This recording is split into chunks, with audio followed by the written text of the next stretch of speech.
எஸ்டிஆரோட அப்கமிங்கில் வரப்போகிற 49, 50, 51 மூவியோட டேரக்டர்லாம் யாருன்றதை பார்த்துருவோம். வீடியோக்கு ஒரு லைக் பண்ணிவிடுங்க. பார்க்கிங் பட டேரக்டர் ராம்குமார் பாலகிருஷ்ணன் தான் இந்த படத்தை டைரக்ஷன் பண்ண போகிறாரு. த மோஸ்ட் வாண்டட் ஸ்டூடெண்ட்னு வந்து மென்ஷன் பண்ணியிருக்காங்க. இது வந்து ஒரு க்ரைம் மூவியாக வரப்போகுது. ஸோ மியூசிக் டைரக்டர் யாருன்றதை அனௌன்ஸ்மெண்ட் பண்ணாமல் இருக்காங்க. வெயிட் பண்ணி பார்ப்போம்.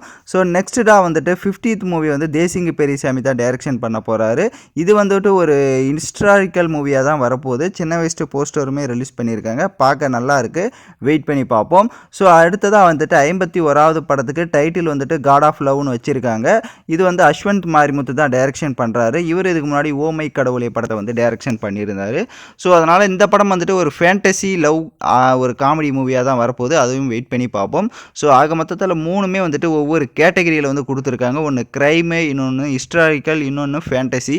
ஸோ பார்ப்போம் எந்த மாதிரியான ஒரு சக்ஸஸ் வந்து இந்த வருஷம் நம்ம எஸ்டிஆருக்கு கிடைக்க போகுது அப்படின்ட்டு. ஸோ இதில் மோஸ்ட் நீங்கள் வாண்டடாக எந்த படத்துக்கு வெயிட் பண்ணுறீங்கன்னு மறக்காமல் கமெண்ட் பண்ணுங்கள்.